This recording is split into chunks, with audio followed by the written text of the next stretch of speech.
우리는 지난 2주 동안에 하나님만을 의지하고 주님께 주목하는 삶에 대해서 말씀을 나누었습니다. 그러면서 지난주에는 세상을 의지하고 세상을 주목한 종교 지도자들과 하나님만을 의지하고 예수님께 집중한 제자들의 모습을 비교하면서 우리도 하나님을 의지하고 예수님께 집중할 때 능력 있는 삶을 살아갈 수 있음을 함께 말씀을 나누었죠. 여러분, 우리가 살아가고 있는 이 세상의 현장 가운데서는 정말 다양한 문제들과 여러 가지 어려움들이 생기는 것이 사실입니다. 그때마다 하나님을 의지하고 예수님께 주목하기보다는 세상의 방법과 세상의 어떤 것들을 의지해서 그것으로 해결을 하려고 하는 그런 도전들이 우리 가운데 많이 생겨나죠. 하지만 그리스도인은 모든 순간 모든 상황에서 하나님께 집중하고 예수님께 집중하고, 그래서 하나님의 방법대로 그 일들을 해결해 가는 삶을 사는 것이 그리스도인의 삶인 거죠. 그러면 하나님의 은혜로 평안하고 또 당당하고 담대하고 하나님께서 주시는 지혜로 그 모든 어려움들을 잘 해결하고 넘어갈 수 있게 될 것입니다. 여러분, 지난주에 우리가 살펴봤던 말씀이 바로 하나님을 의지하고 예수님께 주목했던 제자들이 당당하고 담대하고 하나님 주시는 평안과 지혜 가운데서 문제를 해결해 나갔던 모습을 지난주에 우리가 말씀을 통해서 확인했었거든요.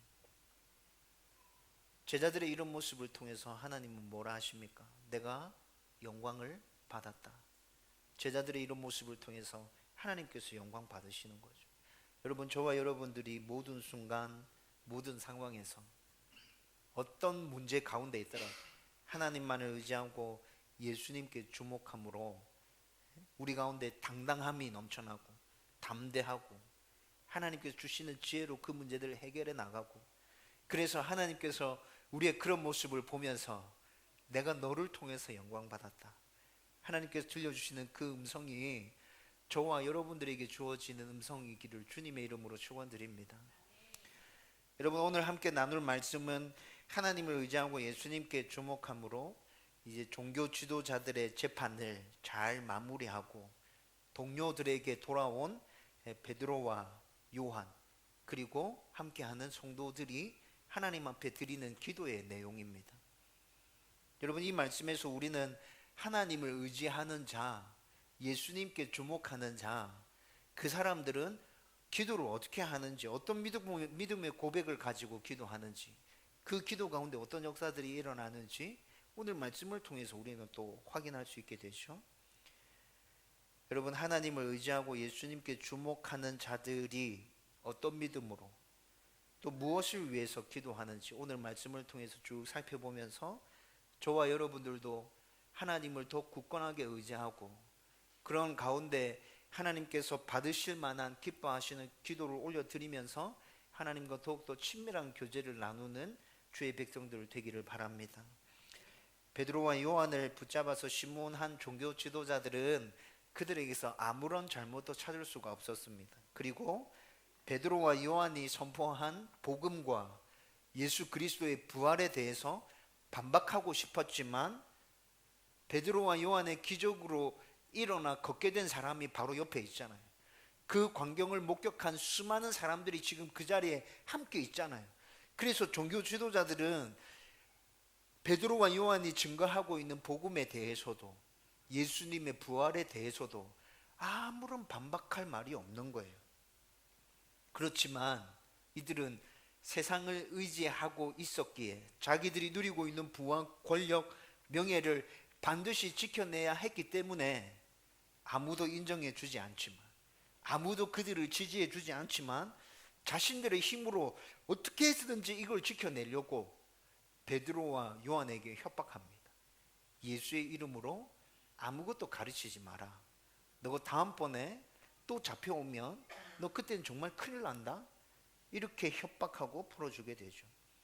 여러분, 지난주에 종교 지도자들의 이런 모습을 좀 자세하게 살펴봤잖아요. 여러분, 참 세상의 권력과 명예를 가지고 있다고, 부를 가지고 있다고 말하는데 종교 지도자들의 이런 모습이 참 초라하고 비겁하고 불쌍하게 보이기까지 합니다. 야, 이 사람들이 다 알고 있는데, 사람들이 지금 눈에 다 보이고 있는데 이렇게까지 해야 되나? 야, 정말 비굴하다, 이런 생각이 들죠. 여러분, 그렇지만 이들은 세상을 의지하고 있었기 때문에 여러분, 이거 절대로 포기할 수 없는 거죠. 어떻게 해서든지 지켜내야 하는 것, 바로 그것이었기 때문에 이런 비굴함까지도 무릅쓰고 이들은 이렇게 하고 있는 것입니다. 여러분, 이런 모든 일들을 다 겪고 이제 베드로와 요한이 풀려났습니다. 그들의 동료들이 모여 있는 곳으로 찾아왔습니다. 여러분, 이 당시에 오늘 본문에서 동료들이라고 말하고 있는데, 초대 교회가 생기면서, 교회가 처음 시작되면서 사도행전 2장에 보면 후반부에 나타났던 아주 신실한 성도들 있었죠. 사도들의 가르침을 열심히 받고 함께 모여서 정말 열심히 교제하고 떡을 함께 떼고 기도하기를 아주 힘썼던 그 신실한 성도들이 아마 베드로와 요한이 말하는 동료들이었을 것입니다. 여러분, 이 사람들은 모이기에도 힘썼죠. 그래서 늘 고정적으로 모이는 자리가 있었어요. 베드로와 요한이 지금 그곳을 찾아간 것입니다. 그리고 베드로와 요한은 그들에게 자신들이 겪었던 모든 일들을 아주 자세하게 설명해 줍니다. 나면서부터 40년 동안 걷지 못했던 그 사람에게 예수의 이름으로 일으켜 세워서 걷게 한 것, 종교 지도자들에게 잡혀가서 신문 받은 것, 그들에게 담대함으로 복음을 선포하고 너희들이 죽인 예수님이 부활하셨다라고 선언한 것, 예수의 이름으로 아무것도 말하지 말라고 협박하고 자신들을 놓아준 것, 여러분, 이런 모든 이야기들을 그 성도들과 함께 다 나누었습니다. 그리고 이 이야기를 다 듣고 이들은 한 마음으로 기도하기 시작합니다. 24절 말씀 같이 읽겠습니다. 다 같이 읽읍시다. 시작. 그들이 듣고 한 마음으로 하나님께 소리를 높여 이르되 대주제여 천지와 바다와 그 가운데 만물을 지은 이시오. 아멘. 여러분, 이 말씀에서 지금 한 마음으로 하나님께 기도했다고 말씀하고 있는데, 여러분, 이거 원문으로 이렇게 쭉 살펴보면 각자 통성으로 기도하고 있는 거 얘기하고 있거든요. 여러분, 그리고 24절에서 30절까지 말씀은 한 마음으로 성도들이 기도한 내용이 뭔지에 대한 설명인데, 여러분 24절부터 30절까지 말씀을 쭉 읽어보면 누군가 한 사람이 대표로 기도한 듯한 느낌이 듭니다. 여러분, 이 당시에 성도들은 성령으로 충만했죠. 성령으로 충만했었습니다. 그런데 지금 베드로와 요한의 말을 들었는데, 그런데 또 그곳에 성령이 강력하게 임재해서 한 마음으로 통성으로 지금 기도하기 시작하는 겁니다. 그리고 그 통성으로, 성도들이 통성으로 기도하는 그 기도의 내용이 무엇인지 대략 이런 내용이었다라고 24절에서 30절까지 말씀이 그 기도 내용을 설명해 주고 있는 거죠.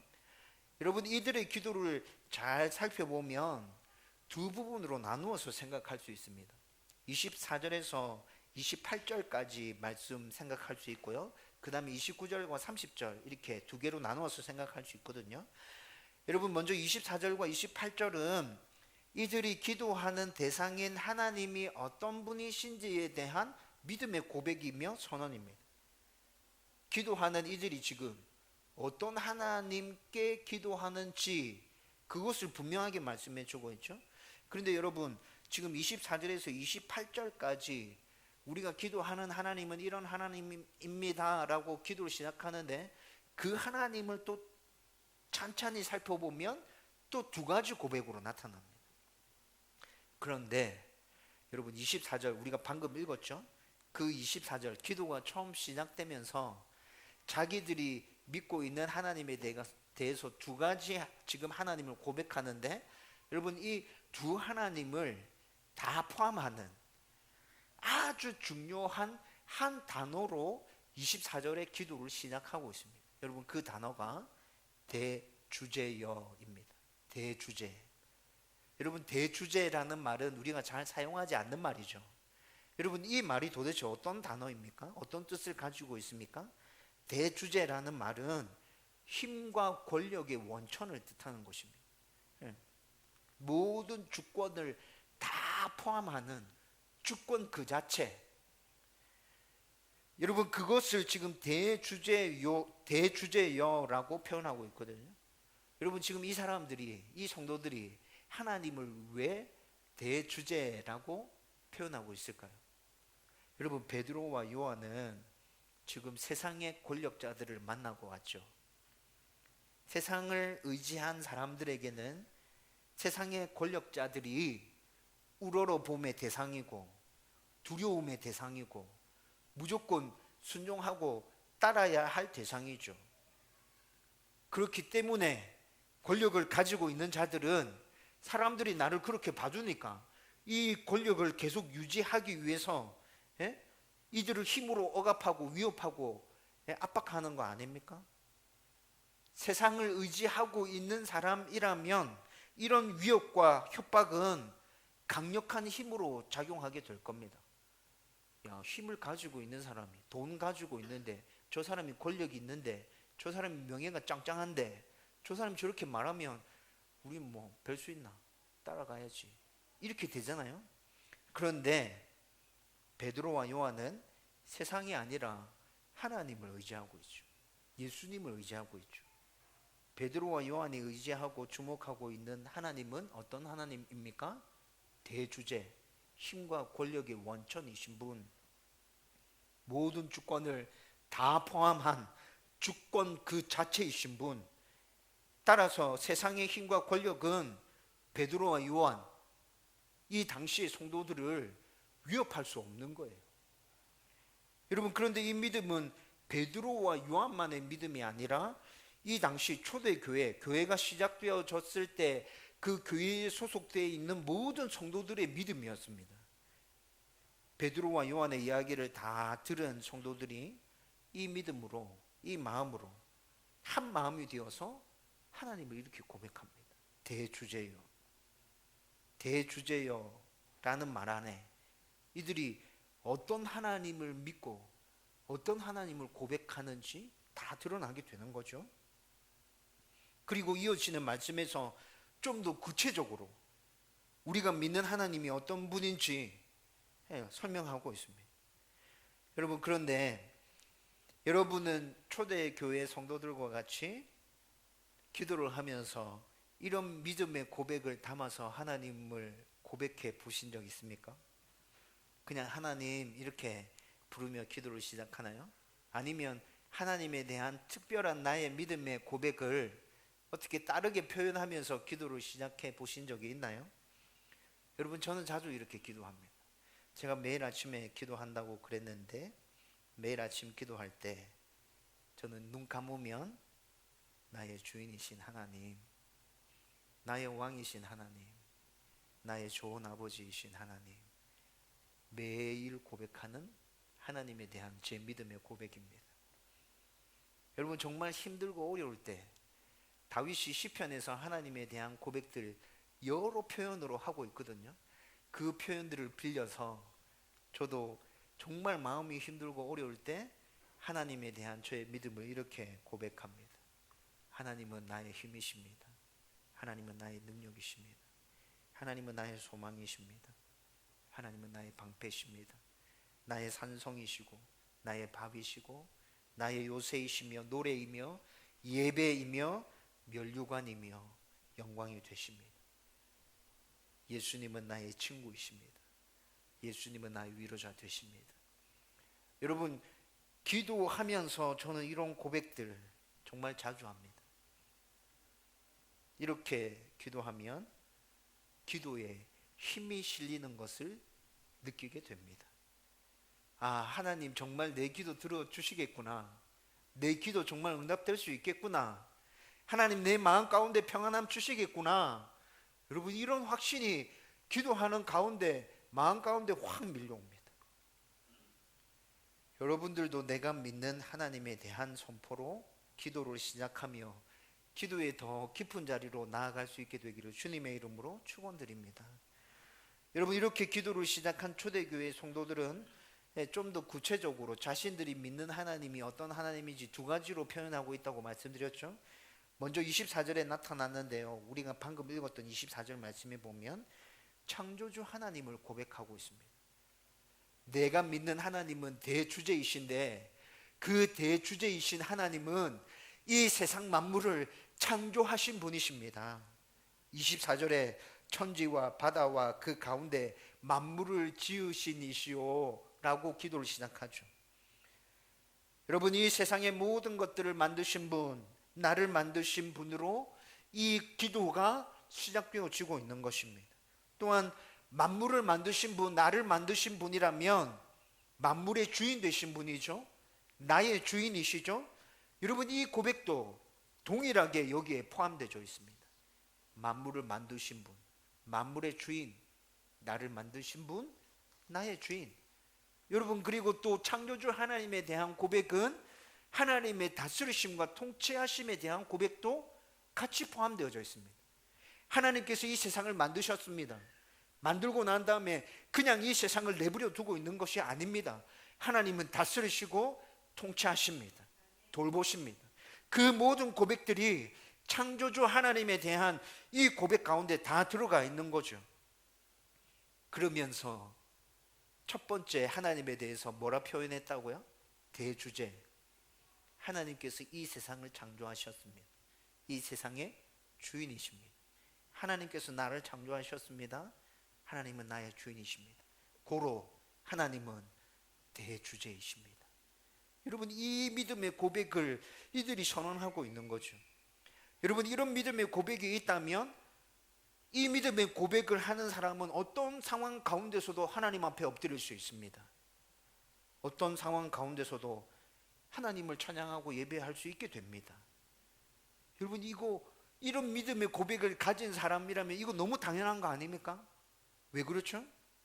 모든 것을 만드신 분이 하나님이기에, 모든 것의 주인이 하나님이기에, 모든 것을 다스리고 통치하시는 분이 하나님이기에 그분은 나의 주인이시며 나를 만드셨고 나를 다스리고 통치하시기에 내가 어떤 상황 가운데 있다 하더라도, 어떤 어려움 가운데 있다 하더라도 하나님은 나와 함께 계신다.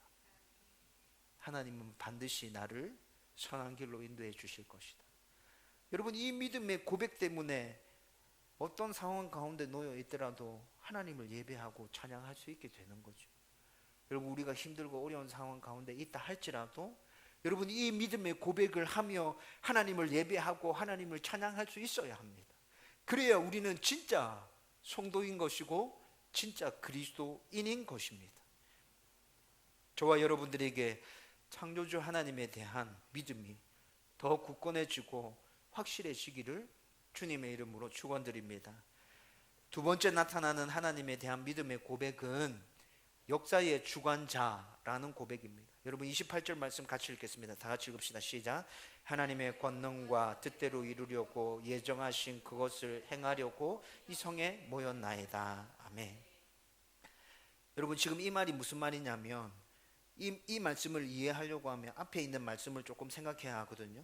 여러분, 앞에 25절과 26절 말씀에 보면 시편 2편 1절 2절 말씀을 인용해서 세상의 군왕들과 관리들이 예수님을 대적할 것이 예언되어 졌음을 말씀하고 있습니다. 그리고 그 예언을 헤롯과 본디오 빌라도와 이방인과 이스라엘 백성들이 합세해서 지금 이루기 위해서 예루살렘에 모여 있다는 것이죠. 여러분, 이 말을 지금 다시 간략하게 설명하면 구약 시대 때부터 예언되어진 예수님을 대적하는 일이 지금 여러 권력자들과 이스라엘 백성들에 의해서 예루살렘에서 이루어지기 위해서 그들이 지금 모여 있다, 이 말인 거죠. 여러분, 이 말에서 우리는 어떤 하나님을 발견할 수 있게 됩니까? 세상의 역사를 통해서도 하나님의 일을 이루어가는 역사의 주관자 되신 하나님을 발견할 수 있게 됩니다. 여러분, 이 당시 사도들과 성도들은 하나님을 믿고 예수님을 믿는 것 때문에 많은 어려움을 당하고 있었습니다.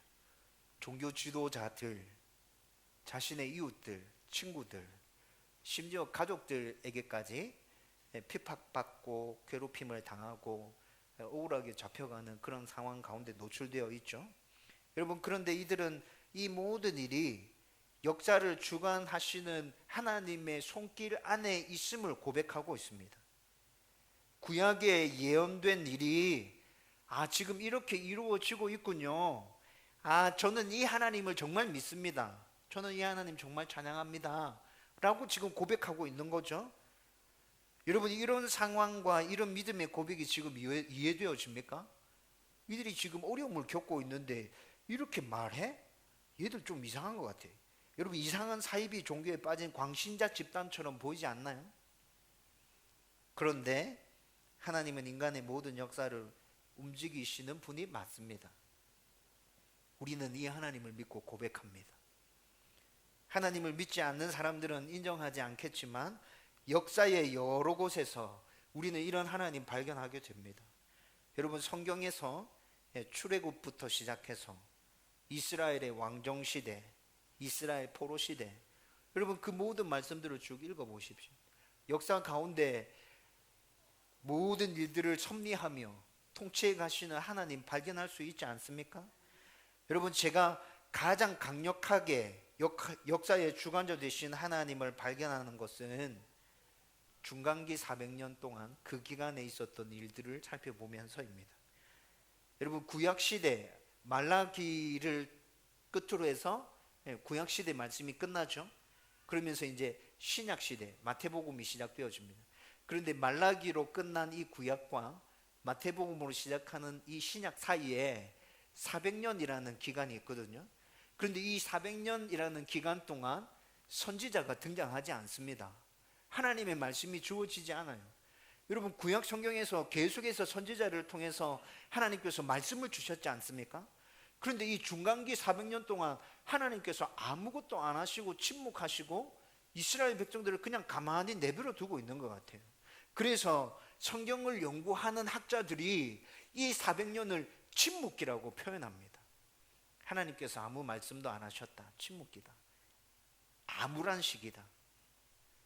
여러분, 정말 그랬을까요?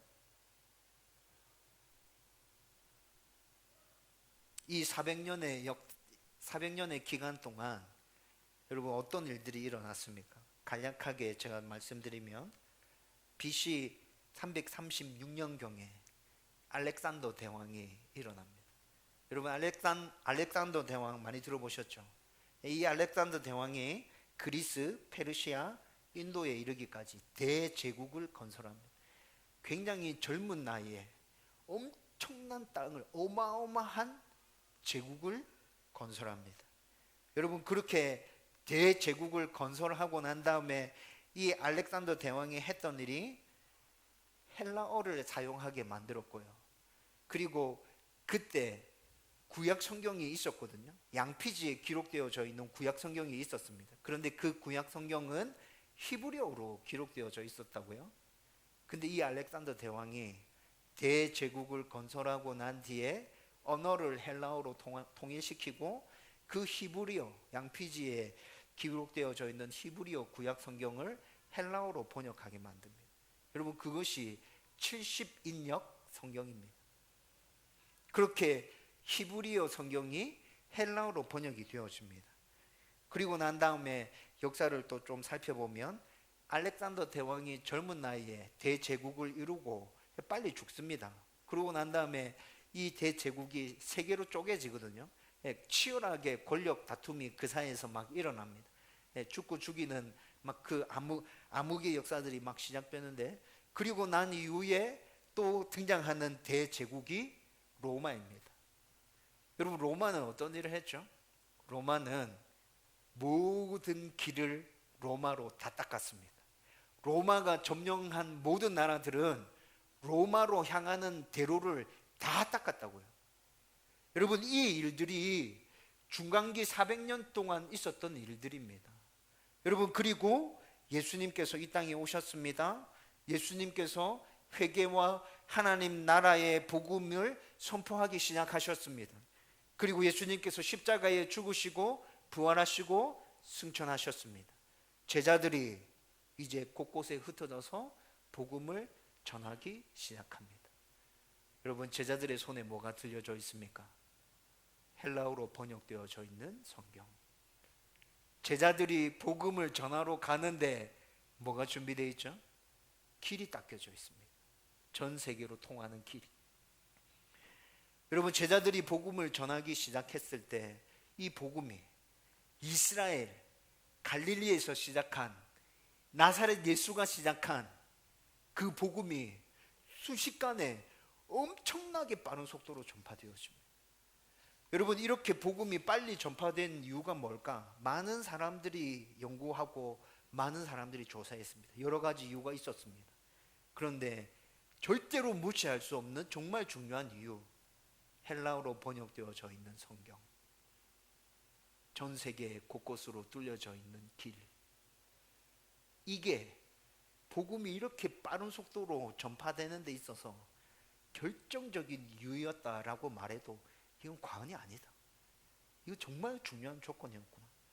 여러분, 이건 모든 학자들이 이구동성으로 말하는 것입니다. 여러분, 침묵기 400년 동안 정말 하나님이 침묵하셨습니까? 아니요. 하나님은 역사를 통해서 일하고 계셨습니다. 하나님 나라의 건설과 복음의 전파를 사람들은 아무도 모르고 있었지만 하나님께서, 역사의 주관자 되신 그 하나님께서 이런 일들을 이루어가고 계셨다고요. 여러분, 지금 이스라엘 백성들, 하나님을, 예수를 주로 고백하는 초대교회 성도들이 무엇을 고백하고 있는 것입니까? 이 역사의 주관자 되신 하나님을 믿음으로 고백하고 있는 것입니다. 그래서 이들은 그 하나님을 뭐라 표현했다고요? 대주제요. 역사를 다스리고 통치하시는 분이십니다. 우리가 지금은 이렇게 힘들고 어렵지만 하나님, 이 과정도 하나님께서 역사를 통해서 하나님의 나라를 이 땅 가운데 세워 가시기 위한 하나님의 뜻과 계획 안에 이루어지는 일임을 우리가 믿고 고백합니다. 대주제요. 여러분, 성도들은 지금 그 믿음을 가지고 그렇게 고백하고 있는 거예요. 저와 여러분들 가운데도 역사의 주관자 되시는 하나님에 대한 믿음이 굳건해지기를 주님의 이름으로 축원드립니다. 여러분, 하나님에 대한 이런 믿음을 가지고 있음을 선포한 이제 초대교회 성도들은 그 이후에 구체적인 기도를 합니다. 이 기도의 내용도 두 가지로 살펴볼 수 있거든요. 먼저 첫 번째는 하나님의 말씀을 담대히 전하게 해달라는 것입니다. 여러분, 29절 말씀 같이 읽겠습니다. 다 같이 읽읍시다. 시작. 주여, 이제도 그들의 위협함을 굽어보시옵고 또 종들로 하여금 담대히 하나님의 말씀을 전하게 하여 주시오며. 아멘. 여러분, 이 말씀에서 나타난 이 기도의 주된 목적은 뭐예요? 핍박과 박해로부터 보호와 안전, 여러분, 이런 것들을 지금 구하고 있는 것이 아닙니다. 주여, 이제도 그들의 위협함을 굽어보시옵고 라고 구하고 있으니까 이들이 안전하게 해달라고, 보호해달라고 기도하는 거구나, 이렇게 생각되어질 수 있지만, 여러분, 지금 이 강구는 그냥 자기들이 겪고 있는 사실 그대로를 그냥 진술하는 것 뿐입니다. 하나님, 저희들이 위협받고 있습니다. 저희들의 상황이 좀 어렵습니다. 그런데 하나님, 그럼에도 불구하고 하나님의 말씀을 담대히 전하게 하여 주옵소서. 여러분, 이것이 성도들의 주된 간구인 거죠. 여러분, 초대교회 성도들은 자신의 안전, 필요, 소망, 욕심보다는 복음 전파와 하나님 나라의 건설에 온 마음이 다 쏠려져 있었습니다. 느껴지죠? 복음 전파와 하나님 나라의 건설은 이들만의 소명이 아니라 이 땅 가운데 존재했던 수많은 그리스도인들 모두에게 주어진 소명인 것입니다. 우리에게 주어진 소명이라고. 그리고 하나님께서는 이 임무에 충실할 때 나머지 모든 것들은 내가 너희들에게 알아서 공급해 주겠다. 하나님 그렇게 말씀하시죠. 여러분, 마태복음 6장 33절 말씀도 같이 읽어보십시다. 다 같이 읽습니다. 시작. 그런즉 너희는 먼저 그의 나라와 그의 의를 구하라. 그리하면 이 모든 것을 너에게 더하시리라. 아멘. 여러분, 우리는 이런 말씀 참 좋아합니다. 이런 말씀 접하면 안전, 건강, 나의 자녀들, 부, 권력, 이런 것들을 먼저 떠올리게 됩니다. 여러분, 성경에서 모든 것들을 더하신다고 할 때 이런 것들이 하나님께서 우리에게 주시고자 원하시는 제일 좋은 것이 맞습니까? 여러분, 이런 것들은 성경에서 말하는 가장 좋은 것이 아닙니다. 물론 하나님께서 우리에게 주시는 좋은 것에 이런 것들 포함되어지는 것 맞습니다.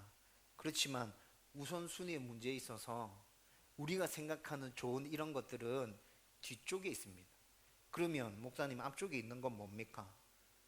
우리가 하나님 나라와 그의 의를 구할 때 우리가 누리게 되는 정말 하나님의 복은 뭡니까?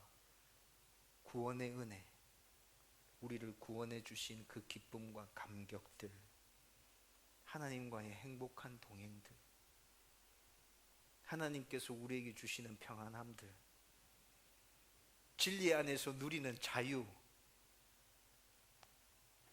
어떤 상황 가운데서도 당당함과 담대함을 잃어버리지 않는 여유로움, 성령의 지혜, 예수님을 닮아감.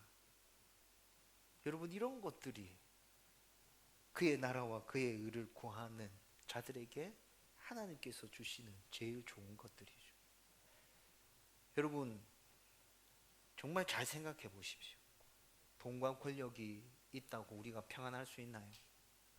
돈과 권력이 있다고 우리가 두 발 뻗고 잠 잘 잘 수 있습니까? 아니요. 하나님 주시는 평안함이 있어야 합니다. 하나님 주시는 은혜가 넘쳐나야, 기쁨이 있어야 내 삶이 행복해지는 거죠. 하나님과 날마다 동행하면서 친밀한 교제를 나누고 우리가 그렇게 하루하루 살아갈 때 우리는 정말 의미 있는 삶을 살아가게 되는 것이죠. 여러분, 초대교회 성도들은 이 사실들을 정확하게 알고 있었습니다. 그래서 핍박과 어려움 중에서도 하나님의 말씀을 더 담대하게 전하게 해달라고 제일 먼저 기도하는 것이죠. 저와 여러분들도 하나님의 나라와 하나님의 의를 먼저 구하는 기도의 사람들이 되기를 주님의 이름으로 축원드립니다. 그리고 두 번째 간구는 예수의 이름으로 표적과 기사가 일어나게 해달라는 것입니다. 30절 말씀 읽읍시다. 다 같이 읽겠습니다. 시작. 손을 내밀어 병을 낫게 하시옵고 표적과 기사가 거룩한 종 예수의 이름으로 이루어지게 하옵소서 하더라. 아멘. 여러분, 몇 주 전에 우리는 성경 말씀과 기적에 대해서 어떻게 우리는 받아들여야 할지 말씀을 나누었던 적이 있습니다. 여러분, 말씀과 기적이 동시에 함께 일어날 때 파급 효과가 가장 크다고 말씀드렸죠. 그래서 예수님께서 이 세상에서 복음을 선포하실 때 복음만 선포하신 게 아니라 병자들을 치유하시고 귀신들을 내쫓으시면서 기적도 동시에 일으키면서 이 두 가지를 병행하면서 하나님의 복음, 하나님의 나라 이런 것들을 전파하셨죠. 그리고 또 여러분, 우리가 지금 생각하고 있는 이 본문 바로 앞에 어떤 일이 있었습니까? 베드로와 요한이 40년 동안 걷지 못하는 사람을 일으켜 세웠고 그 기적을 통해서 지금은 복음을 선포한 그 일들이 이 앞에 있었던 사건 아닙니까? 여러분, 그런데 인간의 연약함이 말씀과 기적의 균형을 무너뜨리고 기적으로 자꾸 치우치게 된다 말씀드렸죠. 그래서 우리는 항상 말씀을 붙들고 말씀의 우선순위를 두어야 한다고 제가 말씀드렸었습니다. 그렇다면 초대교회 성도들의 두 번째 간구, 예수님의 이름으로 표적과 기사가 일어나게 해주십시오 라는 이 간구를 우리는 어떻게 이해하고 어떻게 받아들여야 합니까? 여러분, 이 당시에는 히브리어에서 헬라어로 번역되어진 구약 성경이 있었습니다.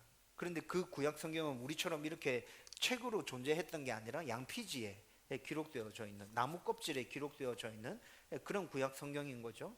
그래서 성경이 완전하게 존재하지도 않았습니다. 때문에 이들이 이렇게 기도하는 것은 당연한 기도였습니다.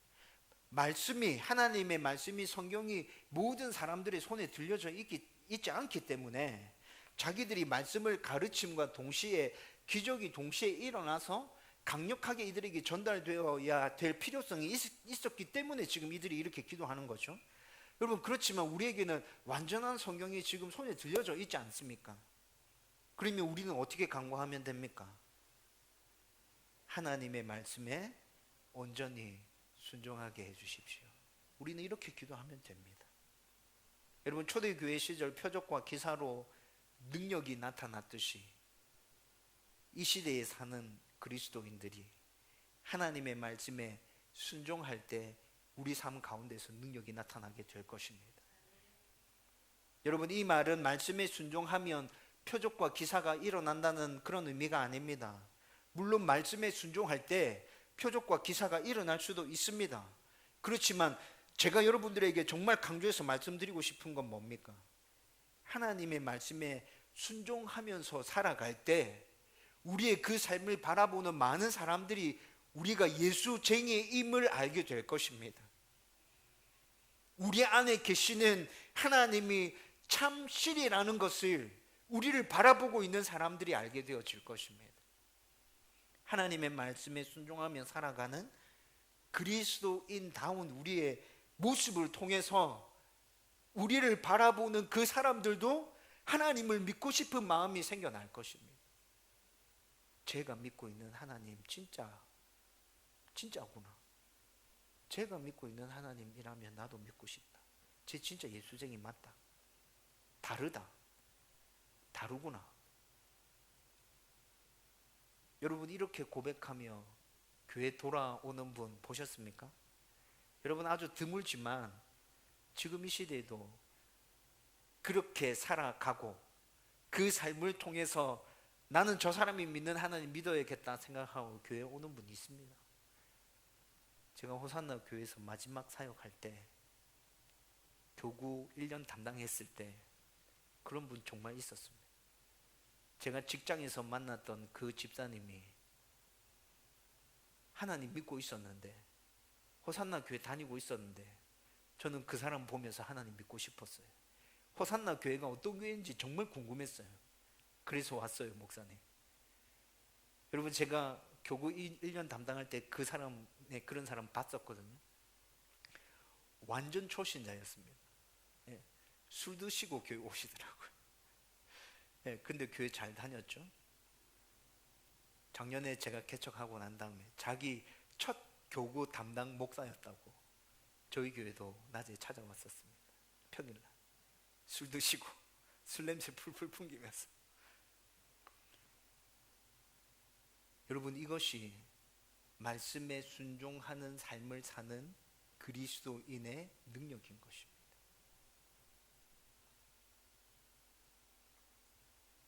우리가 이렇게 살아갈 때 하나님은 우리의 그런 삶을 통해서 영광 받게 될 것입니다.